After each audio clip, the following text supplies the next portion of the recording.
இன்றைய வசனம் தியானத்தின் தலைப்பு. விசுவாசத்தினாலே எரிகோ மதில்கள் விழுந்தது. எபிரேயர் 11 அதிகாரம் 30 வசனம். விசுவாசத்தினாலே எரிகோ பட்டணத்தின் மதில்கள் 7 நாள் சுற்றி வரப்பட்டு விழுந்தது. இந்த எரிகோ பட்டணத்தை பேரீச்ச மரங்களின் பட்டணம் என்றும் அழைப்பதுண்டு என்று உபாகமம் 34 அதிகாரம் 3 வசனத்தின் மூலம் நாம் அறிந்து கொள்ளலாம். இஸ்ரவேல் ஜனங்கள் யோர்தானை கடந்து கானான் தேசத்திற்கு போகும் போது வழியிலே முதலாவது சந்தித்த பட்டணம்தான் இந்த எரிகோ பட்டணம். அந்த பட்டணத்திற்குள் போவதற்கு முன்பாக யோசுவா 2 மனிதர்களை எரிகோவை வேவு பார்க்கும்படி அனுப்பினதை யோசுவா 2 அதிகாரத்தின் மூலமாக நாம் அறிந்து கொள்ளலாம். அவர்கள் ராகாப் வீட்டில் தங்கினார்கள். இது எரிகோவின் ராஜாவுக்கு சொல்லப்பட்ட போது இஸ்ரவேல் ஜனங்களுக்கு பயந்து அந்த பட்டணத்தின் கதவை பூட்டி வைத்தார்கள். எரிகோ இஸ்ரவேல் புத்திரருக்கு முன்பாக அடைக்கப்பட்டிருந்தது. ஒருவரும் வெளியே போகவும் இல்லை, ஒருவரும் உள்ளே வரவும் இல்லை என்று யோசுவா 6 அதிகாரம் 1 வசனத்தில் நாம் வாசிக்கிறோம். ஏறக்குறைய அந்த பட்டணத்தின் சுற்றளவு 4 முதல் 5 கிலோமீட்டர் ஆகும். அதனுடைய உயரம் 13 அடியாகவும் அதனுடைய அகலம் 6 அடியாகவும் இருக்கலாம் என்று வேத ஆராய்ச்சியாளர்கள் கூறுகிறார்கள். அந்த பட்டணத்து மதில்களும் அரணிப்பானவைகளாக இருந்தது. இஸ்ரவேல் ஜனங்கள் எரிகோவின் மதிலை ஆண்டவர் கூறின வார்த்தைக்கு கீழ்ப்படிந்து பட்டணத்தை தினமும் ஒரு தடவையாக 6 நாட்கள் சுற்றி வந்தார்கள்.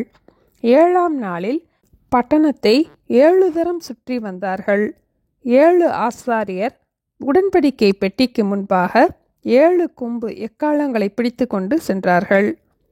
7ஆம் நாளிலே ஆசாரியர்கள் எக்காளங்களை ஊதுகையில் யோசுவா ஜனங்களை நோக்கி, ஆர்ப்பரியுங்கள், பட்டணத்தை கர்த்தர் உங்களுக்கு ஒப்பு கொடுத்தார் என்று கூறினார்.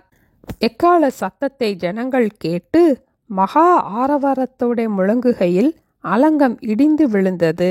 ஆண்டவருடைய வார்த்தைக்கு விசுவாசத்தோடு ஜனங்கள் கீழ்ப்படிந்த போது இதுவரை முன் செல்ல முடியாதிருந்த தடையாயிருந்த எரிகோவின் அரணிப்பான அலங்கம் இடிந்து விழுந்தது. இதுபோல நம்முடைய வாழ்க்கையிலும் நாம் முன் செல்ல முடியாதபடிக்கு தடைகள் காணப்படலாம்.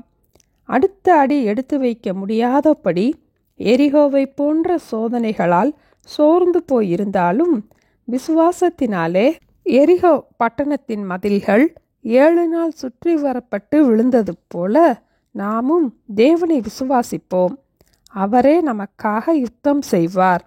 தடைகளை நீக்கி போடுகிற தேவன் நமக்கு முன்பாக செல்வார். நாம் எளிதாக முன் செல்வதற்கான பாதைகளை அவரே நமக்கு திறந்து கொடுப்பார். அதிசயங்களை செய்கிற நம்முடைய ஆண்டவரை நாம் விசுவாசிப்போம். விசுவாசத்தினாலே எரிகோ பட்டணத்தின் மதில்கள் 7 நாள் சுற்றி வரப்பட்டு விழுந்தது. ஜெபிப்போமா?